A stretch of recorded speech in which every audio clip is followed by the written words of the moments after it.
Morning, everyone. How y'all doing? I heard someone say tired. Valid. That's my usual response too.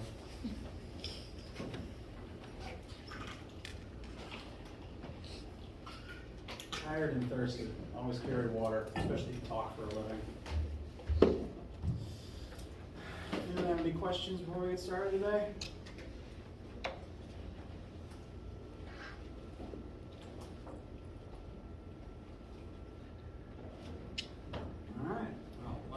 Any questions, thoughts, concerns, etc., as they pop into your head.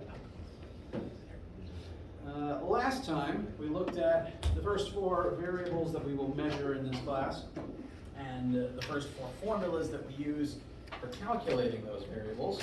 Today, we're going to continue utilizing this formula, looking at the scenarios where they come in handy.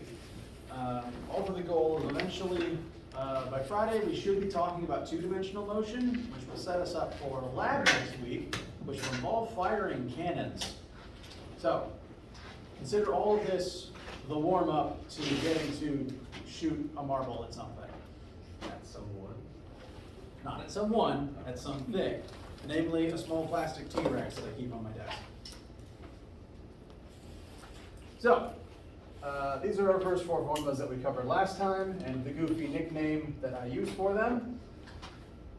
In brief review, the first two are the definitions of velocity and acceleration, respectively, and the last two formulas demonstrate the relationship between displacement while acceleration is happening. Bless you. I will add one detail about one of these formulas that I didn't cover before, because I want to make sure everyone hears it. And that is a flaw with this formula. So, this is something that I do recommend writing on your formula sheet.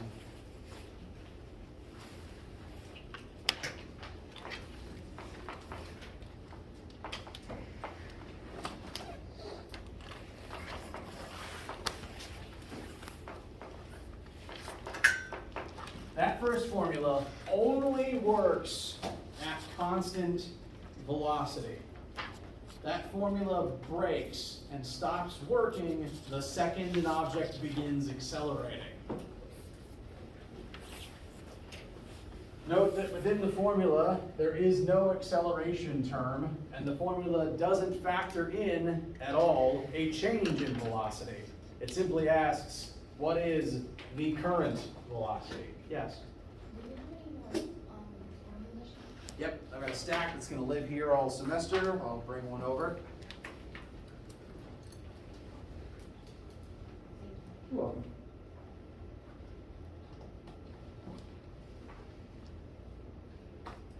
So, I recommend putting this in your notes and on your formula sheet. This formula does not work if you're accelerating. If you're accelerating, I mean, you got to look at the other three.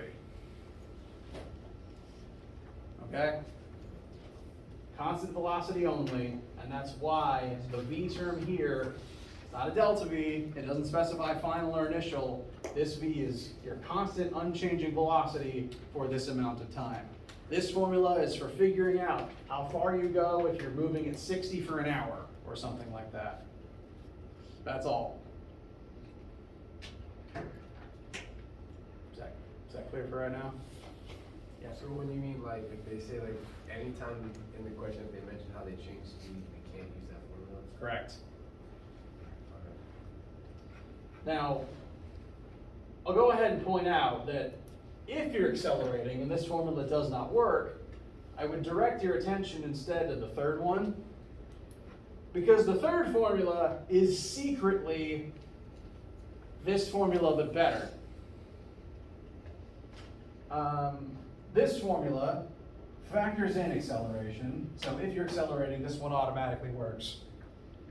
However, if you aren't accelerating, formula 3 is still useful.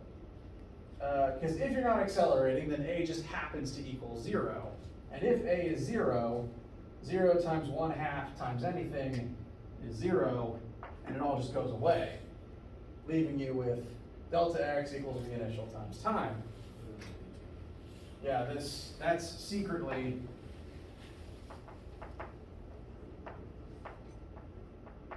the first formula rearranged.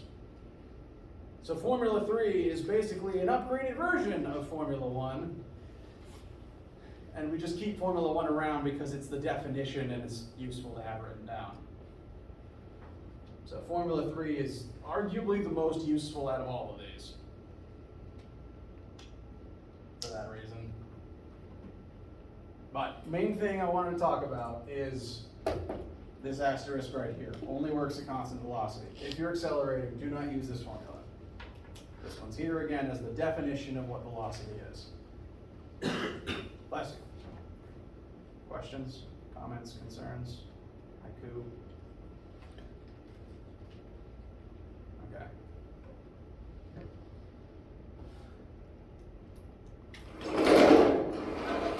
Now with that said, let's practice these a little bit more.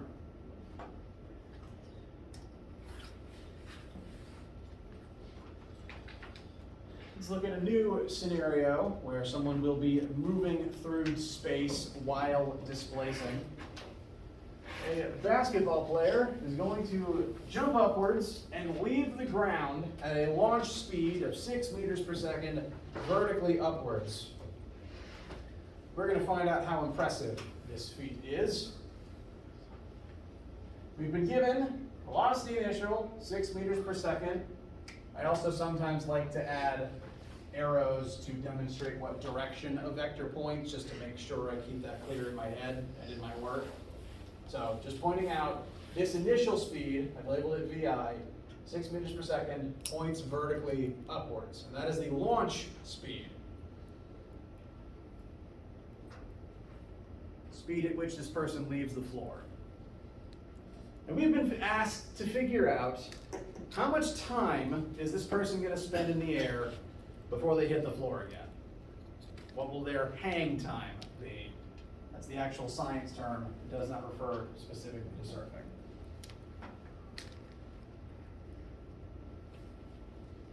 So, we've only been outright given one number. Does anyone have any thoughts about how to proceed? It's okay if you don't. This is a teaching moment.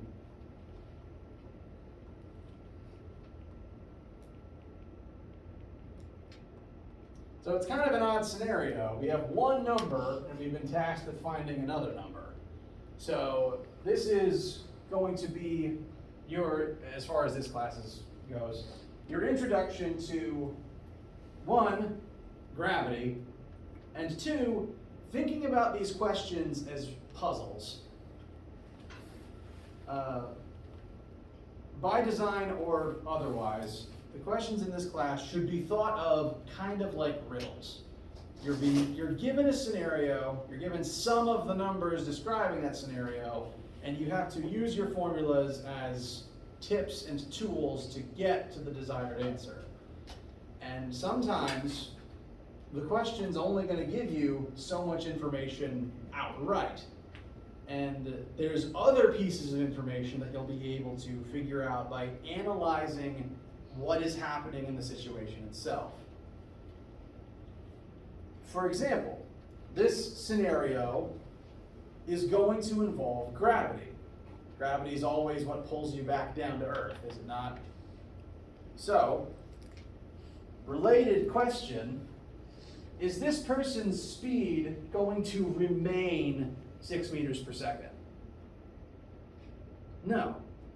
You know from experience that as soon as something is falling, as soon as it leaves the floor, it leaves your hand if you're throwing it, why would I do that?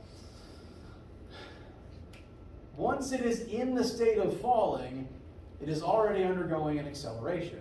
That is the definition of falling. So, mini lesson about gravity in the middle of our motion lesson. Gravity is a force. So I want to make that clear up front. Gravity is very specifically a force. It is an attracting force between objects with mass. And the largest object with mass in any of our vicinities is the Earth.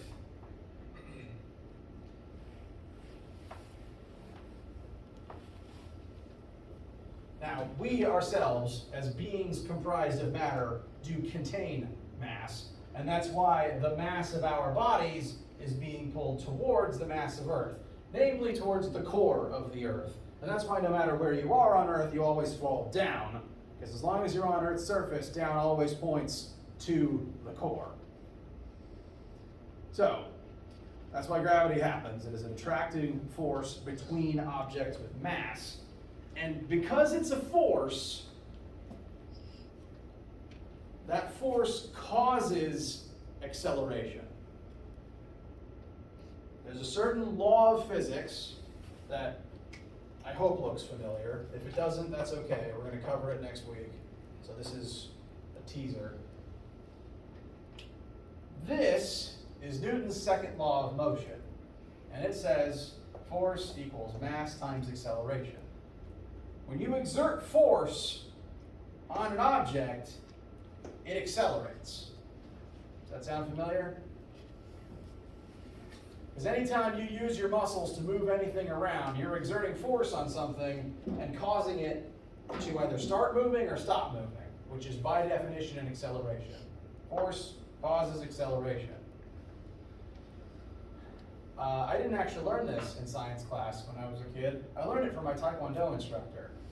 He would tell me that if I wanted to hit something harder, I either needed to move my fist faster or I needed a bigger fist. So that's how it's stuck in my head. For right now, for this class, I'm bringing this up to point out that the force of gravity causes acceleration. And there's an interesting quirk about that acceleration. Have you heard of or perhaps witnessed the experiment where someone drops a heavy object and a light object at the same time? It's okay if you haven't. Rather famously, I think the story goes that a physicist dropped an egg and the equivalent of a bowling ball off of the Tower of Pisa. I will replicate that here now with a very small box of paper clips and this solid piece of metal. They are different weights. They do have different masses. You can come up and check for yourself if you don't trust me. But I'd say this is about 10 grams, and this is at least 100 to 500 grams. So different weights, different masses. And even though the force of gravity is different on both of them, they still undergo the same acceleration. The different forces of gravity on different masses cause the same acceleration for any falling object on Earth.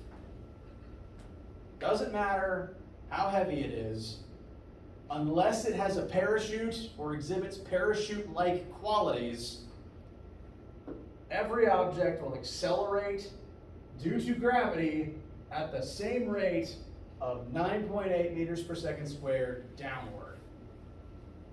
We refer to this number as the acceleration of gravity, and we use it so often it has its own variable.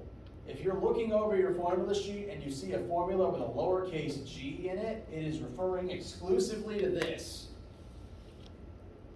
But this is an acceleration, so you can use this number not only for g, but also for a, because gravity causes things to accelerate. If you're falling, you are accelerating because of gravity, and that's what's going to happen to this person. As soon as they're not touching the floor anymore, they are technically already falling, even as they continue to rise. And because they are falling, even as they rise, this is their acceleration, as long as this person lives on planet Earth. Does not matter any variables about them unless they are somehow a living parachute or have a parachute attached to them.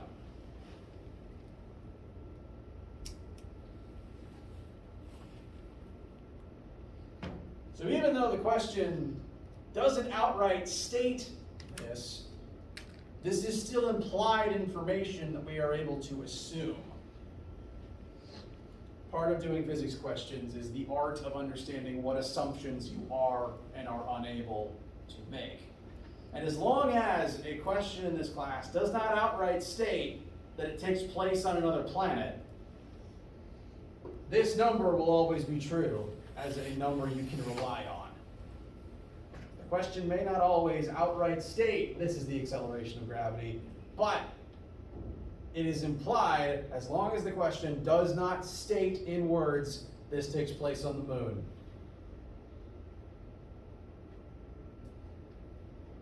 I'm bringing this up because, I'm the one who, I didn't write all the WebAssign questions, but I did pick them and edit a few of them. And they do not all mention the acceleration of gravity all of the time, even though it's frequently something that you need to know. You're allowed to write on your formula sheet, and as long as a question takes place on Earth, that number is something you are freely able to assume. So once again, this question doesn't outright state that number, but it implies this is happening on Earth, which means, as a complete freebie, we already know this person's acceleration through the air, because it's true of everything on Earth.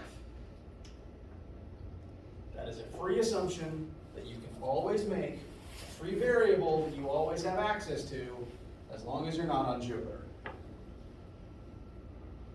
Don't go to Jupiter.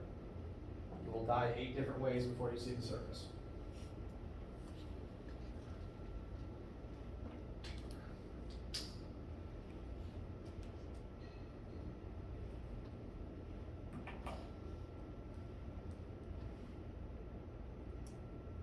Questions? Helen, yes. So are you going to go over the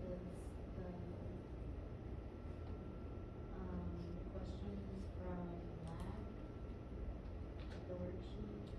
Yes. Only about half the class has done it, so my plan is to address them next week. But yes, absolutely. In brief, if you've already had lab this week, the Scantron part, again, is not graded for accuracy. It's just how much do you know. You get a grade for doing it, and that's all. And I don't hand that back because that's handled by someone higher up in the department. As for the actual math part, yeah, that goes up. The goal of that was to go over and practice all of the different types of math that we need to use. So not only will I review it in class next week after everyone's done it, I'll review the concepts as they come up during the semester. Does that address the question?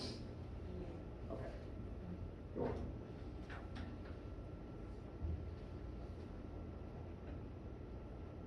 Any other questions for right now? All right. So, we know this person's acceleration and their initial velocity. So that's an extra free piece of information that we have access to in order to figure out how long they spend in the air. So that's 2 things we know and 1 thing that we want. I'd say it's a good idea to maybe at this point start looking over one's formula sheet and figuring out what formulas have all these things in them. So, what formulas might be good ones to explore as options to get to our desired final answer? There's only 4 to pick from, so we can process of elimination through them if we need to. This is the second one, right? Second one is potentially useful. While I'm writing the second one, quick question, why is the first one not a good option? It is about displacement, and furthermore, first one doesn't work while accelerating. And by definition, falling is accelerating. So Formula 1 is automatically out. Formula 2, potentially useful. We've got acceleration, which we do know. We've got delta V, which is short for VF minus VI. And instead of delta T, I'm going to, well, yeah, I'll change delta t to time total minus time initial. The time initial is just 0. It's just the start of the stopwatch. Yes? Since he's jumping up and it's accelerating, that would the final velocity be 0? Not exactly. It kind of depends on what point in time you're examining. I'm gonna represent the leap as a parabola, even though we're just considering it a jump straight up and down, but I'm drawing it as a parabola.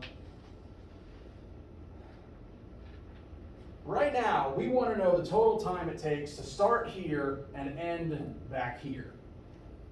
Now, once you land on the floor, that is correct. Your velocity will eventually become 0 after you finish the collision with the floor.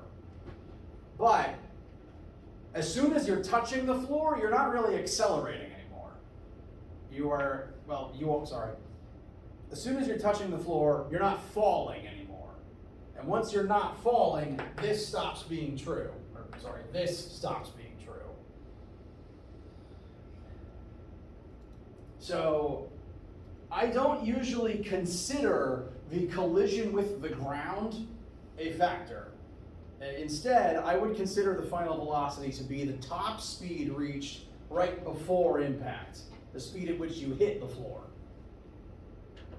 Because you will eventually reach 0, but that's after a collision, which involves a lot of forces and exchange of momentum, so that's a different concept. I consider the final speed the moment before impact, and that would be something that isn't 0. That would be some other negative number since you're now heading down. Now, it's a good question. We can use that idea, so I'm going to thank you for bringing that up, and I'm going to put a pin in it for just a second. There is another point in time, I'm just going to point out as a related point. There's another point in time where velocity is 0, and that's actually at the apex. Because secretly, when something reaches its highest point, it freezes for a second. It's kind of hard to see, in motion, but if we were able to watch the slow-mo video of that, for a split second, it stops rising and it doesn't move anymore before it continues down. That is the moment where the acceleration has taken all of its initial upward velocity and reduced it to 0, and then it keeps reducing that 0 into the negatives. If I was to make a graph of velocity over time, velocity starts positive, decreases to 0, and then keeps decreasing into the negatives as it comes back down. But for a second, V does hit 0 in the vertical axis. So, couple points related to the question that was asked. Before you hit the floor, you do have a max non-zero speed. Your speed is 0 for a brief freeze frame at the apex.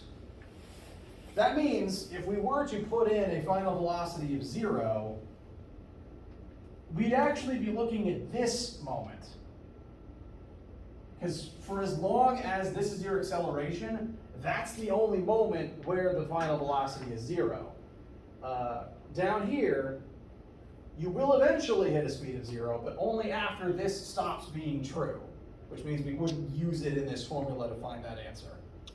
Does that make sense? Okay. We're not looking at the collision part of it right now, so just consider the end here to be the moment of top speed before shoes hit floor.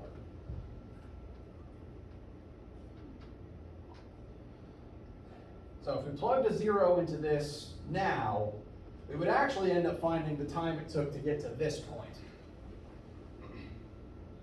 So there's something else we can do. This is another assumption that you're able to make.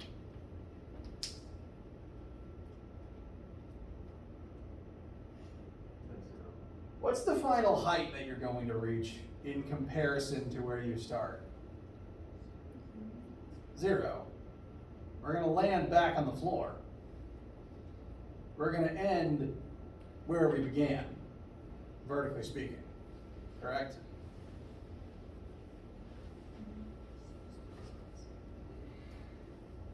Which means, from start to finish, over this period of time,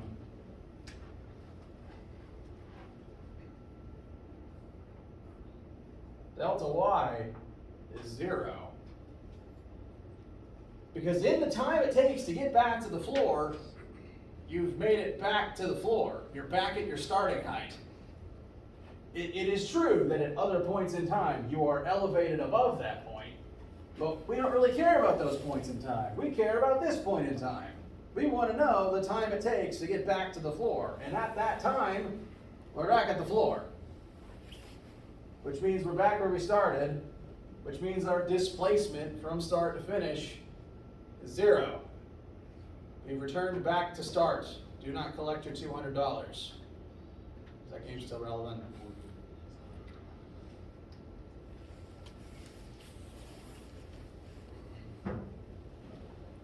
So as another free assumption, at the point in time we're examining, delta y is 0. Which means we have all the ingredients to use formula 3. And that's the method I generally recommend for this question. But since formula 2 was brought up, I will teach you how you could use this one if you wanted to. Not only do you return to the same height you started at, but as long as that is the case, as long as you start and end at the same height, you resume your initial velocity before you hit the floor. The final velocity at this point would be -6. As long as you return to your starting height, you return to the inverse of your starting velocity. So you could use this formula if you assumed VI was 6, VF was -6. So formula 2 can work if that is the assumption that you make. There's usually more than one right way to get a correct answer in here. I'm going to use formula 3, get a correct answer, and demonstrate how formula 2 can get the same answer. Does that sound okay? All right. So again, at that total time, you've returned to the floor. So our total y displacement from start to finish is 0, since displacement is defined as the difference between where you begin and where you end. If you end where you begin, your displacement is 0. Reading a few possibly confused expressions in the crowd. How do you guys feel?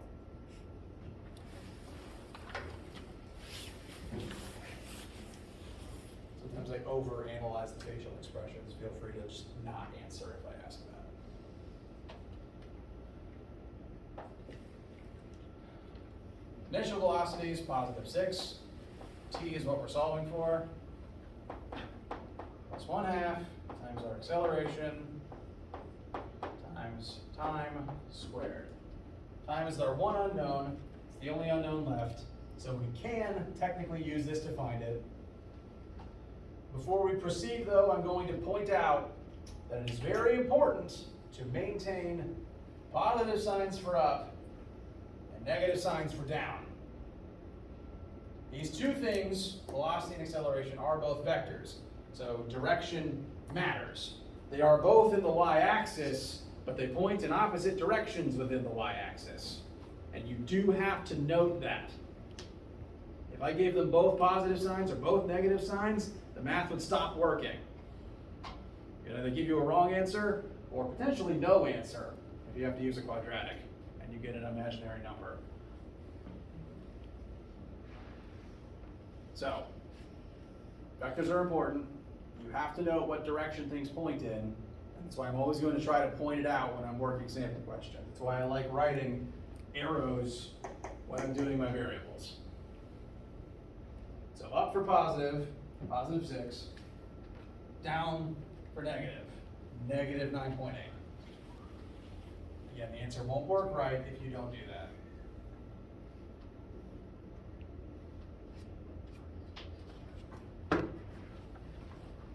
So, we're good to solve for time. I'll simplify a little bit. 0 is 0, 6t, and then 1/2 times negative 9.8 will simplify to negative 4.9 t squared. So, at this point, our only unknown is t, meaning we can use this to solve for t. But depending on your relationship with algebra and geometry, you may be recognizing an issue, and it's that we have 1t here and t squared here, bless you. The fact that this is an exponent means we can't really add or distribute this normally, because t squared does not add normally with just t. And so, traditionally, we would then, at this point, have to utilize the quadratic equation, which will be used in this class. It will come up, we cannot escape it, unfortunately. But we can sidestep it today. Today we can sidestep having to use it because conveniently the entire left side of this equation is 0. And 0 is like a convenient little trash bin that you can just throw things into.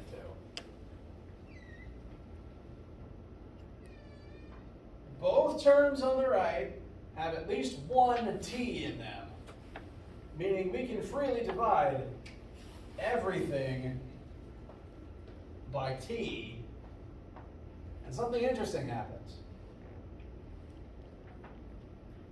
On the left, what's 0 over t going to be equal to? Still 0. Once again, it's a trash bin. Whatever you throw in, it just goes away. And then on the left, each of these two things are being divided by t.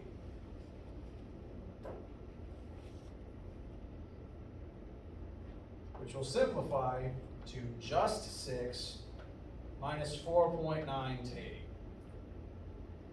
This is a quadratic escape method that only works if your left side is 0 and there's no c term, basically.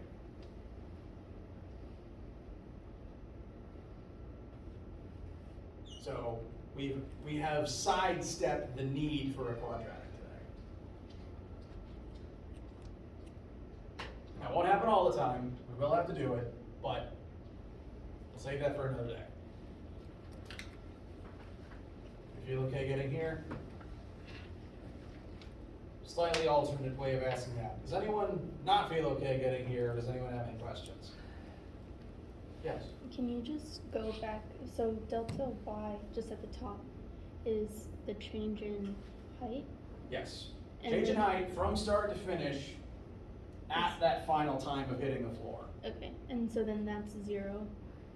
Okay, Correct. and then that's how you can use it as like the trash bin. Exactly. Okay.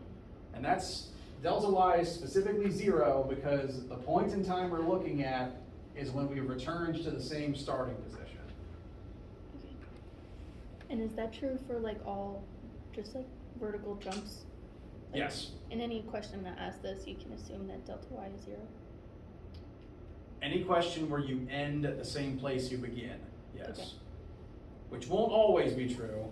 In fact, as long as it'll take too long, I planned one quick version where that won't quite be true. But if you end where you begin, your change in displacement should be 0 from start to finish. Okay. So it works for this one. That's why it's always important to read the question and try to understand the unique context of the situation it's asking about. There's always information hidden in the physical description. Any other questions about getting to here? Okay. So, we've eliminated the need for a quadratic, so all we have left is a few lines of algebra. 6 equals 4.9t, t equals 6 over 4.9. Therefore, this whole process should take about 1.2 seconds, which is a pretty good standing jump. I don't probably stay in the air for like a quarter of a second.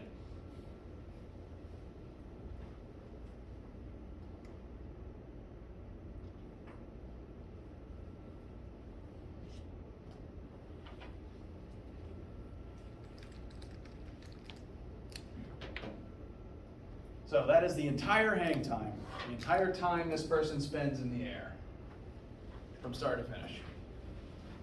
How you guys feel?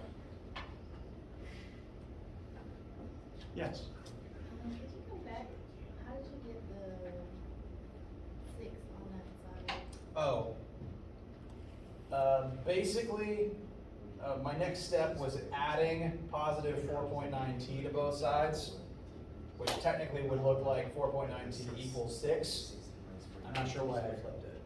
But the step taken was sending this to the other side.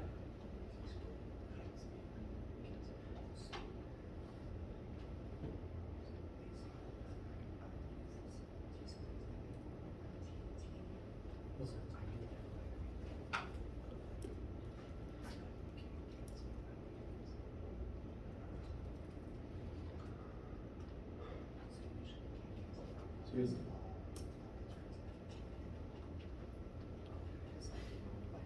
Any thoughts, opinions, concerns, etc.?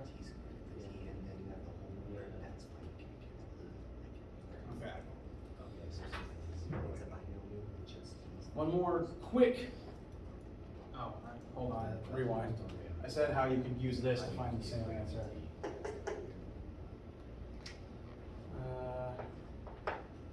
Using Formula 2, you can get to the same answer if you assume that your final velocity is going to be -6. Again, if you fall to the same height you started at, your velocity's had time to drain to 0 and then become the opposite of what it started as. So if you instead make that assumption, you get -9.8 times t equals -12. T equals -12 over -9.8, which is still positive 1.2 seconds. This is also why it's, again, important to get your signs right, because without this being positive and this being negative, the negatives don't cancel right, and you get a negative answer if they were both positive. No, it's slightly. Oh yeah, if they were the same sign, you'd end up with a negative answer somehow. A negative time doesn't make any sense. Trust me, I've tried to use it to find time travel, it doesn't work. So, one quick last related concept before we break for the day. I'm going to give you the same setup. You've got the same person jumping the same speed into the air. But now we're going to figure out how high they jump to, what their maximum height is. The maximum height maximum point they rise to when leaving the ground.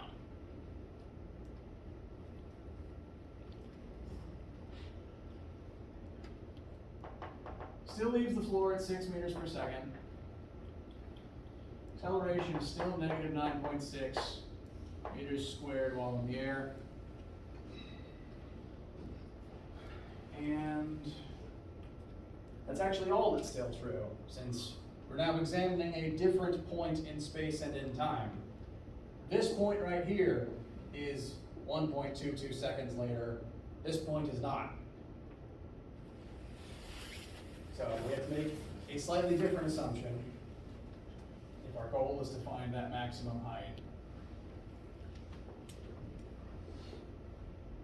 We want to know, instead of assuming delta y is 0 from start to finish, now we want to know what the maximum delta y is at this point instead of when we return to the floor. So we're solving for something different, we're examining a different point in time. We need to make a different assumption. And you actually already made an observation about something that happens at that point in time. Do you remember what I said about it? Yeah, at this moment, VF is 0. At the apex, you freeze for a second, and that's the point where you're at your highest. So at this different point in time, we can make a different assumption about the point in the process that we are now examining instead. So this is a different method for finding a different question.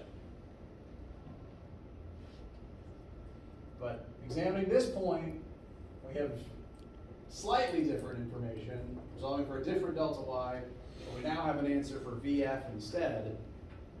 And so, since we now have a VF, I would recommend using a formula that utilizes VF, which is formula 4.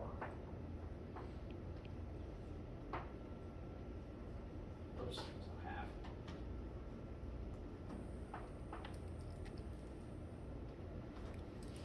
So again, if you assume that at that top point, you stop moving for a second, you can use this assumption and this formula to figure out the height you rise to.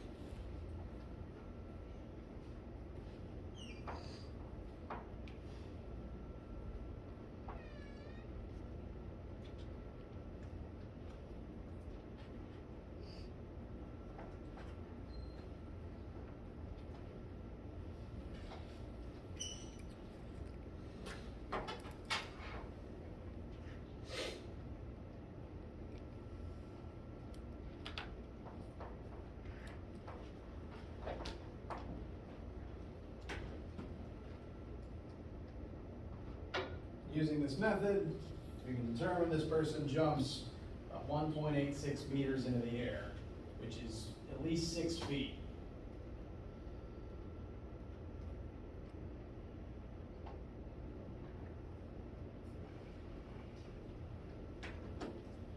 How you guys feel? Yes. So the change in y is not 0 anymore? Correct, because this is a different question about a different point in time. Here, at this point in time, after 1.22 seconds have passed, delta y is 0, final velocity is -6. At this other point in time, delta y is 1.86, final velocity is 0, and that would have taken about 0.6 seconds, because conveniently it takes about half the time to reach your apex as it does to go through the whole process.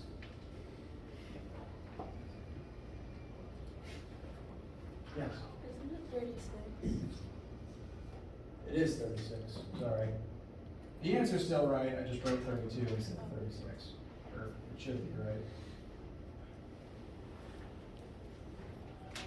Does 36 over 19.6 give 1.86? Sometimes I memorize the answers and I make mistakes getting there.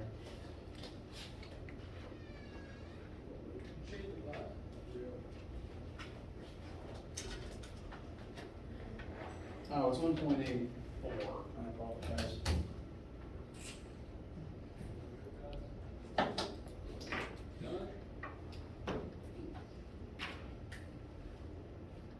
Now the takeaways I'd like you to make from this are, 1, gravity always is negative 9.8 meters per second squared downwards, and it affects every object that is in the state of falling.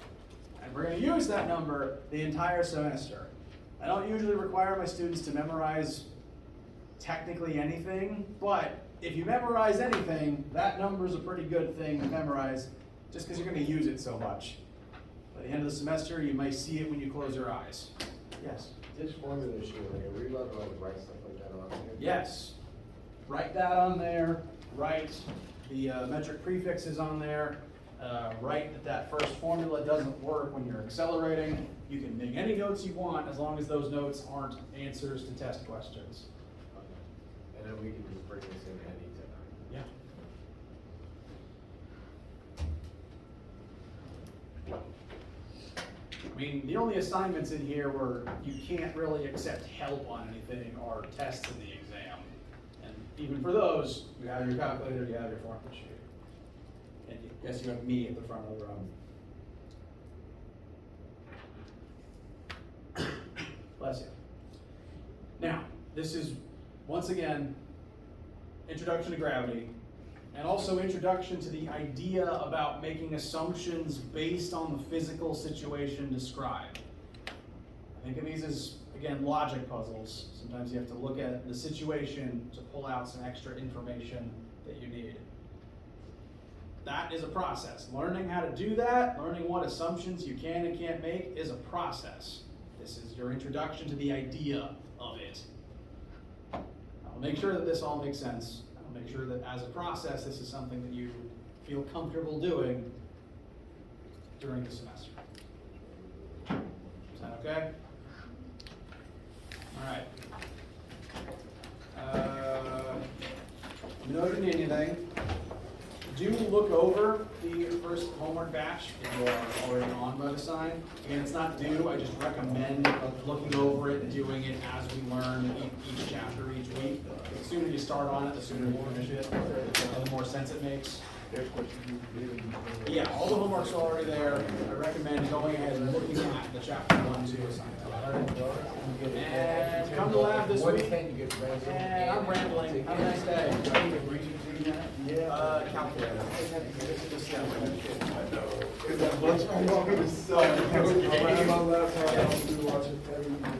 Like what? Like that whole button I'm talking about, I'm blocked in red zone. I'm gonna have both screens pulled up. I'm saying, I'm gonna have my laptop just to make the 43.